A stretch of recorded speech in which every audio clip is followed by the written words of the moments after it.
The warning lights on the bridge of the Corvani Dreadnought Eternal Dominion flashed red as Sensor Officer Kickstall stared at his display in disbelief. His 4 eyes blinked rapidly as he checked the readings again. Something massive had just dropped out of hyperspace at the edge of the Theros Prime system. "Admiral Kethvar, we have an unidentified vessel on long-range sensors," Kickstall called out, his voice carrying the slight tremor that came with genuine concern.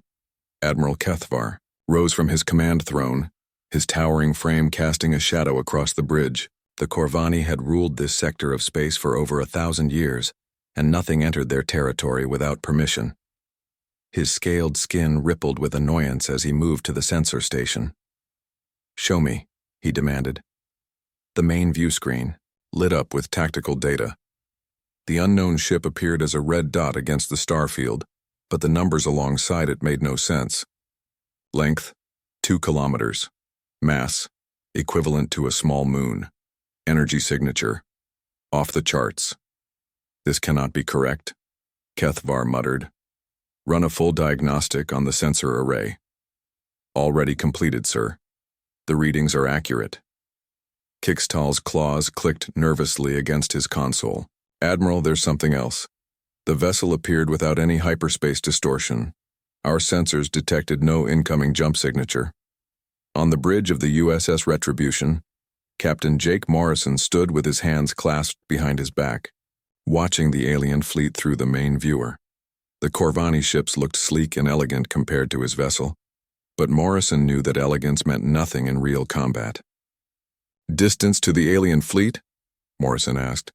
200,000 kilometers in closing," replied Lieutenant Lisa Davis from the tactical station. Her fingers moved across the weapons console with practiced ease. "Their lead ship is massive, sir, roughly the same size as us. Any communications attempts?" 17 hail attempts in the last 3 minutes, reported Communications Officer Rachel Green. "They're trying every frequency they can think of."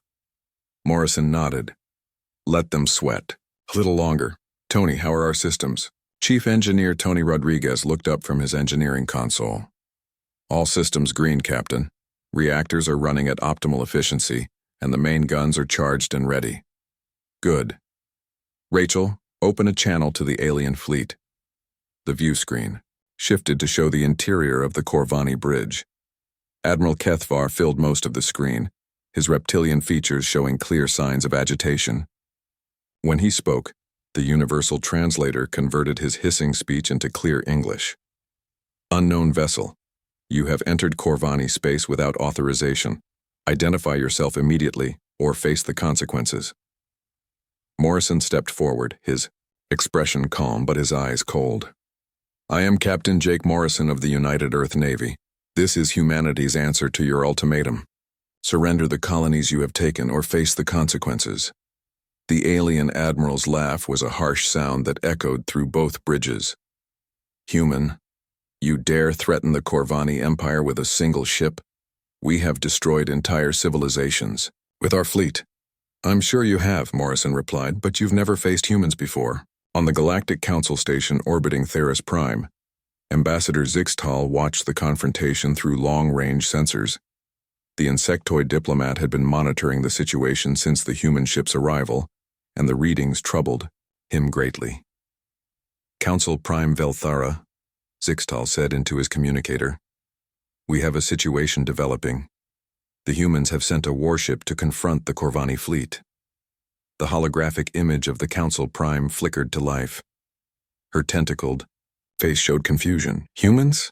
The primitive species from the Outer Rim? Why would they challenge the Corvani?" "According to our intelligence, the Corvani attacked several human colonies 6 months ago. The humans requested council intervention, but we classified them as a non-spacefaring species." "Because they were," Velthara replied. "Our surveys showed they had barely achieved faster-than-light travel. How did they build a ship that size so quickly?" Zixtal's compound eyes focused on the tactical display. "I don't know, but their vessel is unlike anything in our databases. The design is purely functional, built for war." Back in space, the standoff continued. Admiral Kethvar had called in reinforcements, and now 12 Corvani dreadnoughts formed a battle line facing the single human ship. The size difference was impressive, but something about the human vessel made the Corvani crews nervous.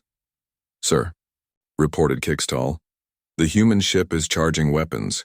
Energy buildup is unlike anything we've seen before." "Impossible," Kethvar snarled. "No single ship can threaten our battle group. All ships prepare to fire on my command." On the Retribution, Morrison watched the alien ships moving into attack formation. "Lisa, target their lead ship. Prepare." "To fire on my command. Targets locked, sir. Railgun systems are hot." "Captain," Rachel Green called out. "Incoming transmission from the Corvani flagship." The screen showed Admiral Kethvar again, his anger now mixed with something that might have been uncertainty. "Human captain, you are outnumbered 12-1. Surrender now, and your death will be quick." Morrison's smile was thin and cold. "Admiral, you seem to misunderstand the situation. You're not facing a ship. You're facing the accumulated anger of an entire species that tried diplomacy first." He paused, letting his words sink in. "We offered trade. We offered friendship. You chose war. One ship cannot defeat 12 dreadnoughts," Kethvar insisted, but his voice carried less confidence than before. "You're right," Morrison agreed. "One ship can't defeat 12 dreadnoughts." He turned to Lisa Davis. "Fire." The USS Retribution's main guns spoke with the voice of human engineering. Magnetic accelerators hurled tungsten projectiles at 30% of light speed. The kinetic energy released was equivalent to multiple nuclear weapons, but focused into a space smaller than a dinner plate. The lead Corvani dreadnought simply ceased to exist. The other alien ships fired back immediately, their energy weapons lighting up space like a deadly fireworks display. But the human ship's point defense systems were ready. Lasers and particle beams struck an invisible barrier that absorbed and redirected the energy harmlessly into space. "Impossible," Kethvar whispered as he watched his fleet's most powerful weapons produce no effect on the human vessel. Morrison's voice carried across the comm channel, calm and professional. "Admiral, that was a demonstration. You now have 30 seconds to order your fleet to stand down before I demonstrate what human warships do to enemies who threaten our people." The countdown had begun. The emergency session of the Galactic Council convened within hours of the first shots being fired. Representatives from dozens of species filled the circular chamber aboard the neutral station, their voices creating a cacophony of fear and confusion.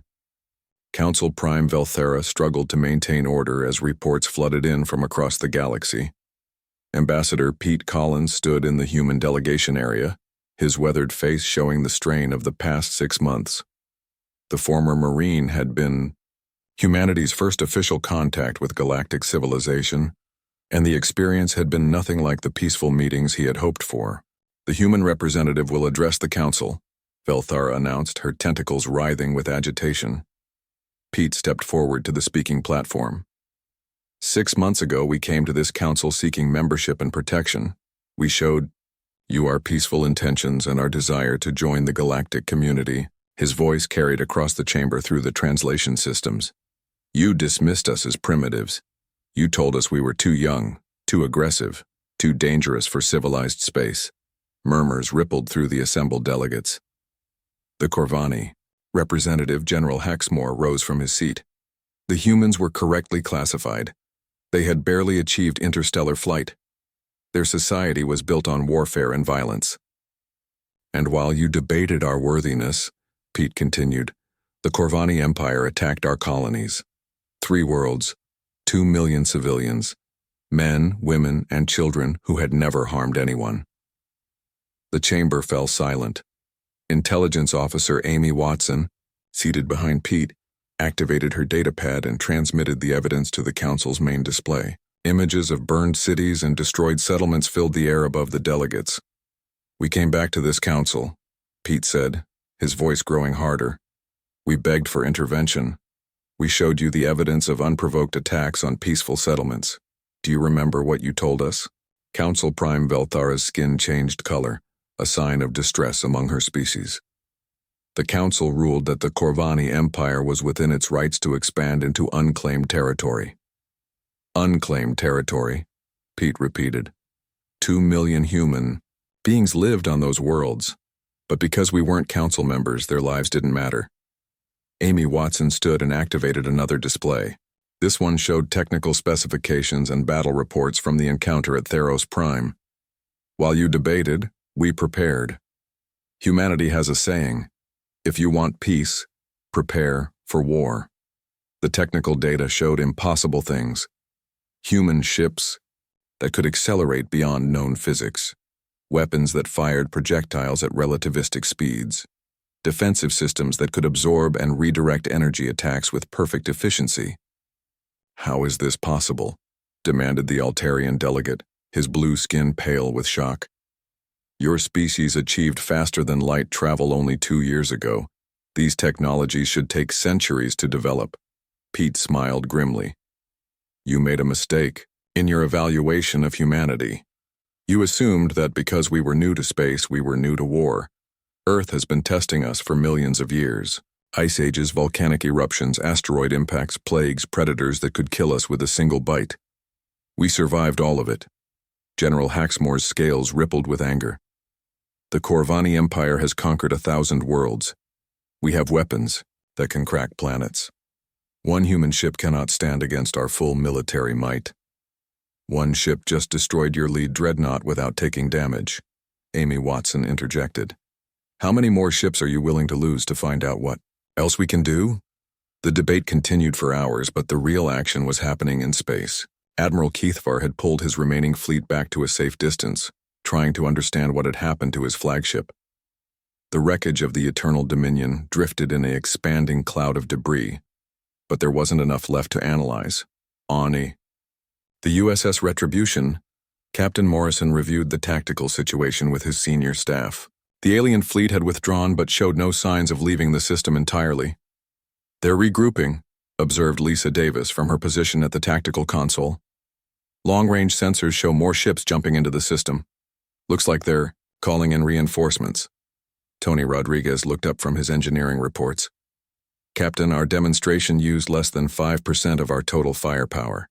If they want to test our capabilities, we have plenty more to show them.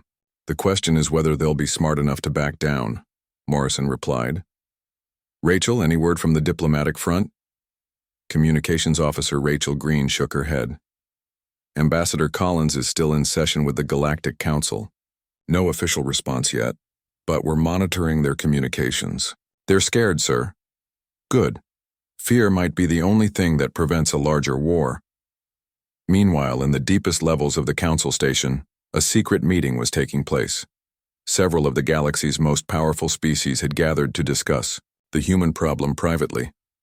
The technology they displayed is impossible, insisted the Xantoran representative.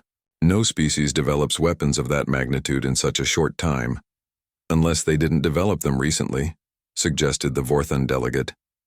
What if we were wrong about their technological level? Impossible. Our surveys were thorough. The humans had primitive nuclear weapons and chemical rockets when we first observed them. Then explain how they built that ship. The room fell silent as the implications sank in. If humanity could hide their true capabilities so completely, what else might they be hiding? Back in the main chamber, Pete Collins was concluding his address to the full council. We didn't want this conflict. We tried to solve our problems through diplomacy and law. But when you failed us, we fell back on the one thing humans have always been good at: protecting our own. He paused, looking around the chamber at the assembled delegates. The USS Retribution is not humanity's most powerful warship. It's not even in our top 10. What you saw today was restraint. We could have destroyed that entire Corvani fleet in the first volley, but we chose to make a point instead. The chamber erupted in shocked voices. Council Prime Velthara struggled to restore order. If the Corvani Empire wants to continue this conflict, Pete continued once the noise died down, they'll discover that humans are very good at war. We've had millions of years of practice. But if they're willing to return our colonies and compensate the families of the dead, We can still end this peacefully. General Hexmore stood, his massive frame towering over the other delegates. The Corvani Empire does not negotiate with primitives. We will assemble our full battle fleet and crush this human insolence. Pete nodded sadly. Then you've chosen war with a species that has never lost one. The Corvani reinforcements arrived in waves, their ships dropping out of hyperspace in perfect formation. Admiral Kethvar watched from the bridge of his new flagship as the massive fleet assembled around him. 12 dreadnoughts had become 36. The combined firepower should be enough to vaporize a small planet. Status report on the human vessel, Kethvar ordered his sensor officer. The ship remains stationary at the edge of the system, sir. No change in energy output or weapon status. They appear to be waiting. Waiting for what? Kethvar's scales rippled with frustration. They're outnumbered 36-1. Any rational species would flee. His tactical officer, Commander Vextai, studied the displays with growing unease. Sir, what if they're not rational by our standards? The intelligence reports suggest humans evolved on a death world. Their survival instincts might be different from ours. Different or not, no single ship can stand against this fleet, Kethvar declared. All ships, move to attack formation. On the USS Retribution, Captain Morrison watched the alien fleet begin its approach. The bridge crew worked with quiet efficiency, their movements precise and practiced. These were veterans of humanity's hidden wars, conflicts that had raged in the darkness between stars while the galaxy believed humans were still primitive. Enemy fleet is moving into attack range, reported Lisa Davis from the tactical station. 36 heavy cruisers and dreadnoughts, they're maintaining formation discipline. Impressive, Morrison commented. Nick, status on our weapon systems? Weapons specialist Nick Thompson ran his hands across his console, checking each system individually. All railgun batteries are charged and ready. Point defense grid is active. Missile tubes are loaded with penetrator warheads. Kelly, how are your pilots? Squadron leader Kelly Brooks looked up from her flight control station. Ready for launch, sir. The pilots are eager to show these aliens what human fighters can do. Morrison nodded. Rachel, open a channel to the Corvani fleet. The main screen displayed Admiral Kethvar's reptilian features. The alien commander's confidence was evident in his posture and voice. Human captain, this is your final warning. Surrender now and your crew will be granted a quick death. Continue this foolishness, and we will make your destruction slow and painful. Morrison's expression remained calm. Admiral, I appreciate the offer, but I'm afraid I have to decline. You see, humans have a peculiar trait. The more desperate the situation becomes, the more dangerous we get. 36 ships against one human. Those odds are not desperate. They are impossible. You're probably right, Morrison agreed. But here's something you might not know about humans. We don't fight fair. The communication channel closed. Morrison turned to his crew. All hands, prepare for combat. Show them what happens when you threaten human colonies. The Corvani fleet opened fire first. 36 ships unleashing everything they had at maximum range. Energy beams and plasma bolts filled the space between the fleets, enough destructive power to glass a continent. The coordinated barrage struck. The USS Retribution with the force of a small star. The human ship's shields absorbed the impact without even flickering. Impossible, whispered Commander Vextai as he stared at his sensor readings. No defensive system can absorb that much energy. Admiral Kethvar's confidence cracked. Fire again. All ships. Maximum power. The second barrage was even more intense than the first. The Corvani had emptied their capacitor banks, pouring every erg of energy into the attack. Space itself seemed to burn around the human vessel. When the light faded, the USS Retribution hung in space completely undamaged. Our turn, Morrison said quietly. The human ship's response was surgical in its precision. Instead of the broad energy weapons favored by most galactic civilizations, the Retribution fired solid projectiles accelerated to tremendous speeds. Each railgun round carried the kinetic energy of a nuclear weapon, but focused into a space smaller than a coin. The first Corvani dreadnought died instantly, its hull pierced by a tungsten rod moving at 30% of light speed. The projectile, passed completely through the ship and continued into space, leaving a perfectly circular hole surrounded by twisted metal. The second ship tried to maneuver, but the human targeting systems tracked its movement with inhuman precision. Another railgun round punched through its main reactor, causing a chain reaction that tore the vessel apart from the inside. "Launch fighters," Morrison ordered. Kelly Brooks activated her launch systems. "All squadrons, you are cleared for launch. Show them how humans dance among the stars." The USS Retribution's fighter bays opened, releasing a swarm of small craft that moved like nothing the Corvani had ever seen. Human fighters didn't follow the stately, predictable flight patterns of Galactic standard vessels. They twisted and spun through space, their pilots pulling accelerations that should have killed them. "How are they moving like that?" Vextai demanded. "Those acceleration forces should liquefy their pilots." The human fighters struck the Corvani formation like a pack of wolves attacking a herd of grazing animals. Their weapons were small but incredibly accurate, targeting specific systems with surgical precision. One fighter pilot, Lieutenant Danny Carter, rolled his craft between two Corvani ships and fired micromissiles into their engine intakes. Both ships lost propulsion and drifted helplessly. "Sir," the Corvani communications officer called out, "we're receiving distress signals from 7 ships. They're reporting critical damage to engines and weapons systems." Admiral Kethvar watched in horror as his carefully organized fleet fell apart. The human fighters moved through his formation like ghosts, impossible to track or target. Every time his gunners thought they had a lock, the small craft would perform maneuvers that violated every law of physics he understood. "How are they surviving those acceleration forces?" he demanded. Commander Vextai studied the tactical display with the fascination of a predator recognizing a superior hunter. "Sir, I don't think they're just surviving them. I think they're designed for them. Look at the G-forces they're pulling. A normal biological form would be crushed, but they keep fighting." "Are you suggesting they're not biological?"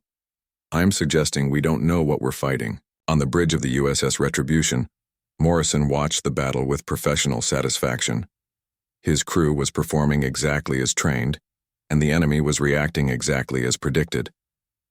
"Damage report on enemy vessels?" he asked. 12 ships, destroyed. 15 more with critical damage, Lisa Davis reported. "Our fighters are requesting permission to begin boarding operations on the disabled vessels." "Granted. I want prisoners for interrogation." The Corvani fleet was in full retreat, now their formation broken and their confidence shattered. Ships that had ruled the galaxy for 1,000 years fled before a single human vessel and its fighters. Admiral Kethvar stared at the tactical display in shock. Half his fleet was gone or disabled, and the human ship hadn't even taken damage. "Send a message to Corvani Prime," he ordered. "Tell them we need everything. Every ship, every weapon, every soldier. The humans are not what we thought they were. Perfect formation." Admiral Kethvar watched from the bridge of his new flagship as the massive fleet assembled around him. 12 dreadnoughts had become 36. The combined firepower should be enough to vaporize a small planet. "Status report on the human vessel," Kethvar ordered his sensor officer. "The ship remains stationary at the edge of the system, sir. No change in energy output or weapon status. They appear to be waiting." "Waiting? For what?" Kethvar's scales rippled with frustration. "They're outnumbered 36 to 1. Any rational species would flee." His tactical officer, Commander Vextai, studied the displays with growing unease. "Sir, what if they're not rational by our standards? The intelligence reports suggest humans evolved on a death world. Their survival instincts might be different from ours. Different or not, no single ship can stand against this fleet," Kethvar declared. "All ships, move to attack formation." On the USS Retribution, Captain Morrison watched the alien fleet begin its approach. The bridge crew worked with quiet efficiency, their movements precise and practiced. These were veterans of humanity's hidden wars, conflicts that had raged in the darkness between stars while the galaxy believed humans were still primitive. "Enemy fleet is moving into attack range," reported Lisa Davis from the tactical station. 36 heavy cruisers and dreadnoughts, they're maintaining formation discipline." "Impressive," Morrison commented. "Nick, Status on our weapon systems? Weapons specialist Nick Thompson ran his hands across his console, checking each system individually. All railgun batteries are charged and ready. Point defense grid is active. Missile tubes are loaded with penetrator warheads. Kelly, how are your pilots? Squadron leader Kelly Brooks looked up from her flight control station. Ready for launch, sir. The pilots are eager to show these aliens what human fighters can do. Morrison nodded. Rachel, open a channel to the Corvani fleet. The main screen displayed Admiral Kethvar's reptilian features. The alien commander's confidence was evident in his posture and voice. Human captain, this is your final warning. Surrender now and your crew will be granted a quick death. Continue this foolishness, and we will make your destruction. The surviving Corvani ships fled through hyperspace, their crews traumatized by what they had witnessed. Admiral Kethvar sat in his command chair, staring at the tactical display that showed his fleet's losses. Half of his ships were gone, destroyed, by weapons that seemed to ignore the laws of physics. Sir, his communications officer reported, we're receiving a transmission from the human vessel. Put it through, Kethvar ordered, though his voice lacked its former authority. Captain Morrison appeared on the screen, his expression as calm as ever. Admiral, I'm disappointed. You're running away just when things were getting interesting. What are you? Kethvar demanded. No species develops technology like yours in such a short time. Morrison smiled. We're exactly what we said we were. Humans. The difference is that you assumed being new to space meant being new to war. Earth taught us to fight long before we learned to fly between the stars.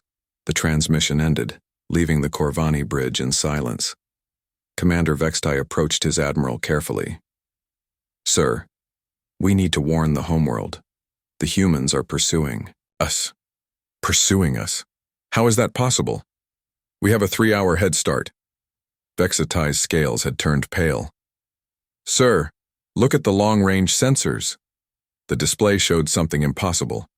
The human ship was following them through hyperspace, matching their speed exactly. But that wasn't the worst part. The USS Retribution was gaining on them. How fast are they traveling? Kethvar whispered. Faster than our ships can manage, sir. At this rate, they'll catch us before we reach the Corvani defense perimeter. On the bridge of the USS Retribution, Navigation Officer Steve Parker monitored their pursuit course. Captain, we're gaining on the alien fleet. Current speed is 15% faster than their maximum. Excellent, Morrison replied. How long until we reach their next stronghold? Based on their current heading, they're making for the Kethvar system. It's a major naval base with orbital defense platforms and a large garrison. Chief Engineer Tony Rodriguez looked up from his station. Captain, our manufacturing bays have completed production of the additional fighter squadrons. We now have 48 operational craft. Morrison nodded. Good. Lisa, what's the status of our new weapons platforms? Tactical Officer Lisa Davis checked her displays. The automated defense drones are ready for deployment. We have 12 heavy units and 36 light interceptors. They're programmed to operate independently if needed. Sir, Communications Officer Rachel Green interrupted. We're receiving a transmission from Earth Command. The main screen shifted to show Admiral Harrison Webb, the gruff commander of humanity's hidden fleet. His weathered face showed both pride and concern. Jake, you've stirred up quite a hornet's nest out there. Intelligence reports that the entire Corvani military is mobilizing. You're about to face their entire empire. Morrison's expression didn't change. Understood, sir. Are reinforcements available if needed? The USS Vengeance will reach your position in 72 hours. Captain Paul Jackson is eager to see some action. But Jake, if things go badly, you have permission to use the Nova Protocol. The communication ended, leaving the bridge crew in thoughtful silence. The Nova Protocol was humanity's ultimate weapon, something so devastating that it had never been tested in combat. Medical Officer Linda Martinez had been treating the alien prisoners they had captured during the battle. The Corvani soldiers were physically impressive, but their psychological state was troubling.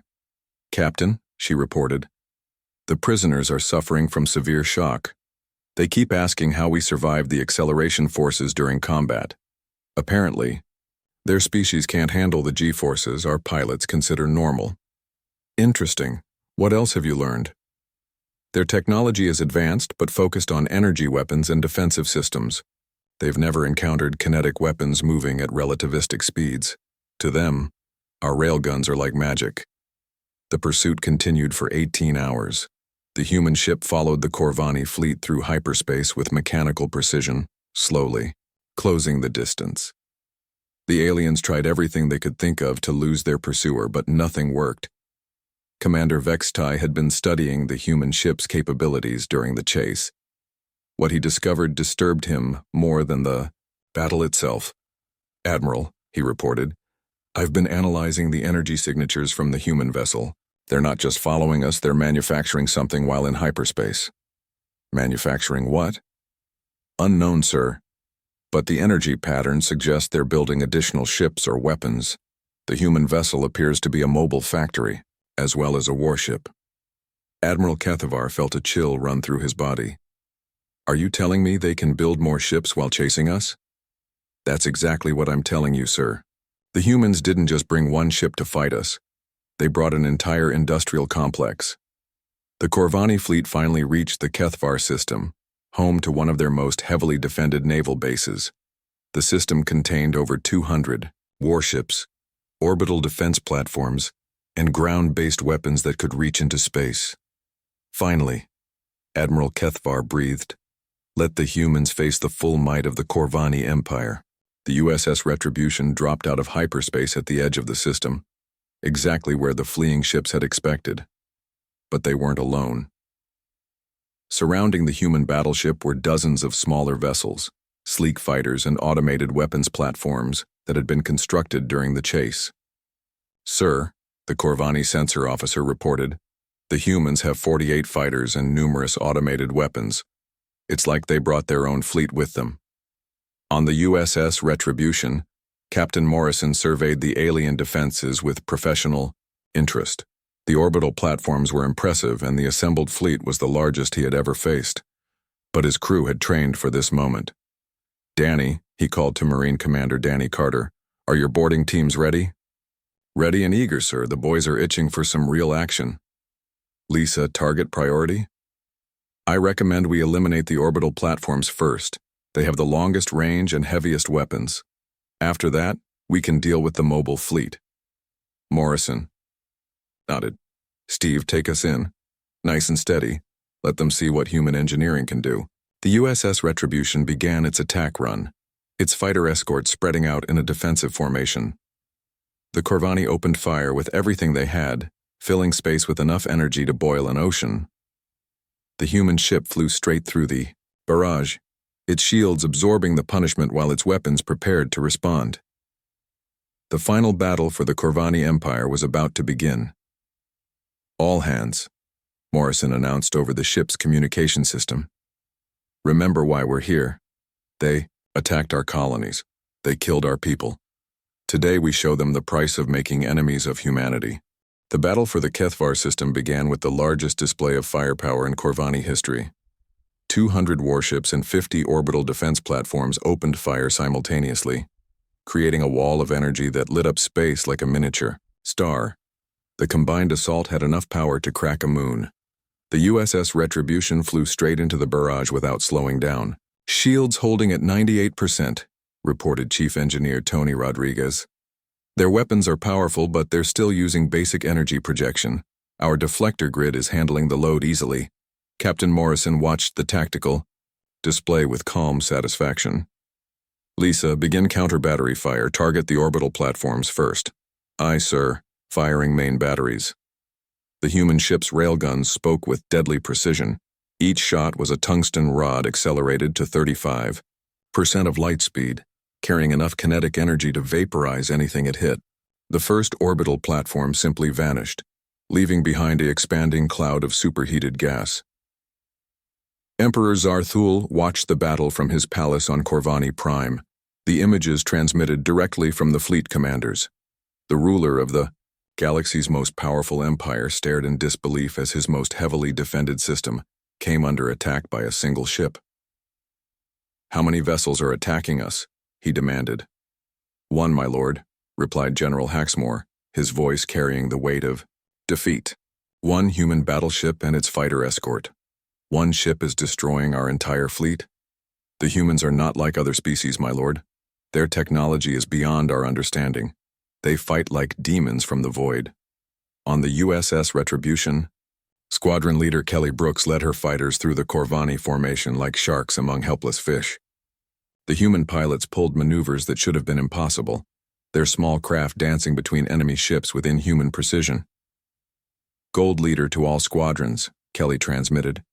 "Focus on their engine systems. Disable them for boarding. Operations." Lieutenant Bobby Lee rolled his fighter under a Corvani cruiser and fired micro-missiles into its propulsion vents. The alien ship lost thrust and began drifting helplessly.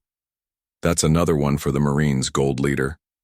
The automated weapons platforms that the USS Retribution had built during the chase moved through the battle zone with mechanical efficiency.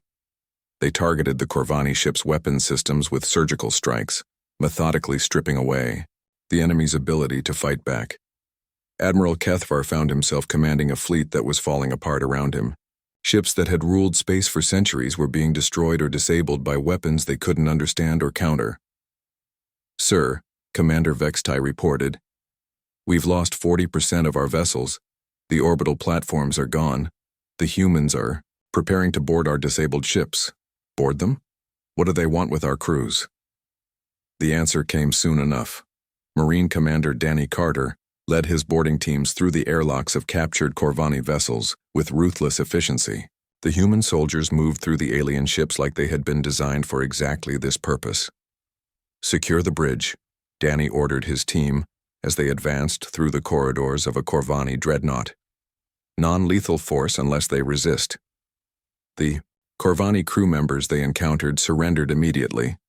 Something about the way the humans moved, the casual way they handled their weapons, the complete confidence in their abilities, broke the aliens' will to fight. "Please," begged a Corvani officer as Danny's team reached the bridge. "We surrender. Don't hurt us." Danny removed his helmet, revealing a scarred face and cold eyes. "We're not here to hurt you. We're here to end this war. Your empire attacked our colonies. Now you're going to help us make sure it never happens again." The battle continued for 6 hours, but the outcome was never in doubt. The human ship and its escorts systematically destroyed or captured every Corvani vessel in the system. When the fighting ended, the USS Retribution hung in space surrounded by the wreckage of an empire's pride. Captain Morrison stood on his bridge, surveying the results of the engagement. "Casualty report?" "Zero human casualties, sir," reported Medical Officer Linda Martinez. "Some minor injuries from acceleration stress, but nothing serious." "Enemy casualties?" Tactical Officer Lisa Davis checked her displays. "Approximately 30,000 Corvani dead from destroyed ships, another 50,000 captured from disabled vessels. The rest fled the system." Morrison nodded grimly. "Rachel, open a channel to the Corvani homeworld." The main screen displayed the interior of Emperor Zarthel's throne room. The alien ruler looked like he had aged years in the past few hours. His scaled skin had lost its vibrant color, and his eyes showed the hollow look of someone whose world had ended. "Emperor," Morrison said, his voice carrying across the void between worlds. "Your fleet is destroyed. Your system is under human control. You have one choice left." "What do you want?" Zarthel asked, his voice barely above a whisper. "The same thing we've wanted from the beginning. Return our colonies. Compensate the families of the dead. Withdraw your forces from human space. Do this and the war ends here. And if I refuse?" Morrison's expression didn't change. "Then we continue this conversation on Corvani Prime. But I should mention that the USS Vengeance will arrive in 12 hours. My fellow captain has been eager to test our new planet killer weapons." The Emperor's throne room fell silent. General Haxmore stepped forward, his military bearing intact despite the defeat. "The planet killer weapons are a bluff. No species would build such things." Morrison smiled coldly. "General, 6 hours ago you thought no species could build ships, like the Retribution. Would you like to bet your homeworld on being right this time?" Emperor Zarthul closed his eyes, the weight of his empire's destruction settling on his shoulders. When he opened them again, something fundamental had changed. "I will sign the surrender documents," he said quietly. "The Corvani Empire will return your colonies and pay compensation for the dead." "Wise choice," Morrison replied. "But there's one more thing. This war began because you thought humans were weak, because you believed might makes right. That philosophy ends today." "What do you mean?" "The Corvani Empire is finished. Your military is disbanded. Your weapons are destroyed. Your species will learn to live peacefully or face extinction." The communication ended, leaving the Emperor staring at a blank screen. In the space of one day, the galaxy's most powerful empire had fallen to a single human ship.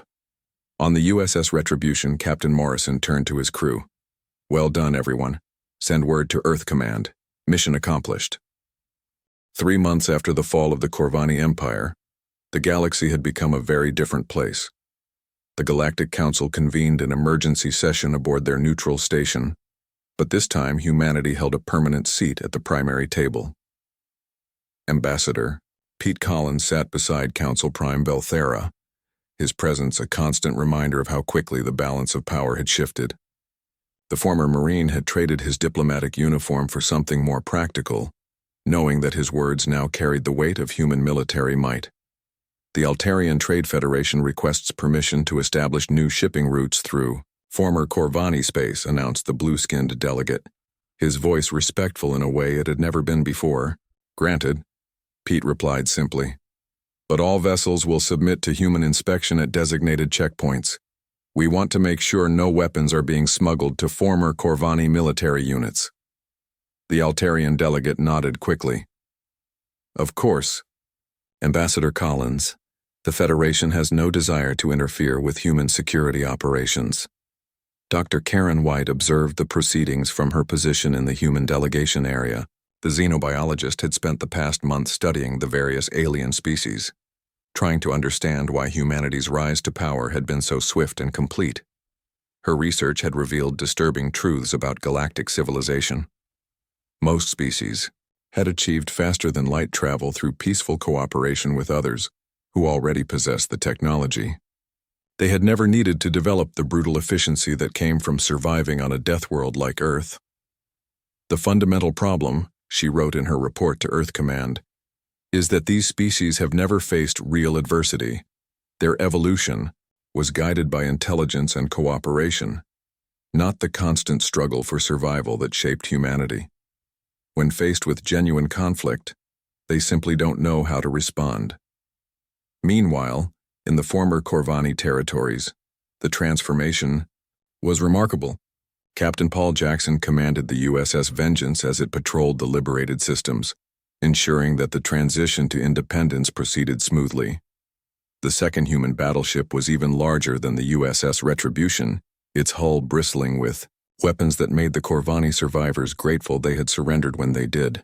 Paul had been disappointed to miss the main fighting, but his crew was finding plenty of work in the aftermath. "Captain," reported his intelligence officer Amy Watson, who had transferred from diplomatic service to military operations, "we're receiving distress calls from the Zerion system. Former Corvani forces are attacking civilian transports." Paul's expression hardened. "Set course for Zerion. Time to remind these pirates what happens when they threaten innocent people." The USS Vengeance arrived at Zerion to find a dozen Corvani raiders attacking a convoy of refugee ships. The human battleship's arrival ended the conflict before it could truly begin. The raiders took one look at the approaching vessel and fled into hyperspace. "Sir," the communications officer reported, "the refugee convoy is requesting permission to come aboard. They want to thank us personally." "Granted. Have medical prepare to treat any wounded." The refugees were a mix of species that had been oppressed under Corvani rule. When they met Captain Jackson in the main hangar bay, their gratitude was overwhelming. "You have given us our freedom," said an elderly Vorthan female, tears streaming down her face. "For 3 generations my family lived under Corvani occupation. We never thought we would see liberation." Paul felt uncomfortable with the praise. "Ma'am, we just did what was right. Nobody should have to live under oppression. Other species could have helped us, she replied. They had the power to stop the Corvani, but they chose to look away. Only humans were willing to fight for people they had never met. Back on Earth, Admiral Jake Morrison had been promoted to head of Galactic operations. He stood in the command center of humanity's newest space station, watching the tactical displays that showed human ships patrolling across dozens of star systems. "Status report on the fleet expansion?" he asked his aide. 12 new battleships. Will be operational within 6 months, came the reply. The shipyards on Luna and Mars are working at full capacity. We'll have 50 heavy cruisers and 200 destroyers ready for deployment by year's end. Morrison nodded with satisfaction. Good. The galaxy is finally at peace, but peace requires strength to maintain it. The transformation of Galactic society continued at an unprecedented pace. Species that had been enemies for centuries were now working together under human mediation. Trade routes that had been closed for generations reopened. Scientific cooperation flourished as humanity shared selected technologies with peaceful civilizations. But the most significant change was psychological. The galaxy had learned that there were consequences for aggression, that might did not automatically make right, and that sometimes the most dangerous predator was the one that preferred not to hunt. Emperor Zarthul lived quietly on a farm on the outskirts of former Corvani space. The once mighty ruler spent his days tending to simple crops, his empire reduced to a few acres of soil. Occasionally, human patrol ships would pass overhead, their presence a reminder of how completely his world had changed. "Do you regret it?" asked his former general, Haxmore, who had come to visit. "Which part?" Zarthul replied, not looking up from his work. "Starting a war with humanity? Attacking their colonies? Dismissing them as primitives?" "All of it." The former emperor was quiet for a long moment. "The humans offered us peace from the beginning. They wanted trade, cooperation, friendship. We chose war because we thought we were stronger." He finally looked up, his eyes showing a wisdom that had come too late. "We learned that strength isn't about having the biggest weapons or the largest fleet. It's about being willing to do whatever it takes to protect what matters to you and the humans. They're not monsters despite what our propaganda claimed. They're just very, very good at war. The difference is that they only fight when they have to, and when they do fight, they fight to win completely." In the council chambers, Ambassador Pete Collins was concluding another successful negotiation between former enemy species. The Zentorans and Vorthans had agreed to share mining rights in a disputed system, something that would have been impossible under the old Galactic order. "Excellent work, Ambassador," said Council Prime Veltara. "Your mediation has prevented another potential conflict." Pete smiled tiredly. "That's what we're here for. Humans learned a long time ago that it's better to talk than fight, but we also learned that sometimes you have to be ready for both." As the session ended, Pete looked out at the stars through the observation deck. Somewhere out there, human ships patrolled the darkness, keeping the peace that had cost so much to achieve. The galaxy was finally safe, not because there were no more weapons, but because everyone now understood the price of using them unwisely. Humanity had arrived among the stars not as conquerors, but as the galaxy's new guardians, and for the first time in centuries, the universe slept peacefully.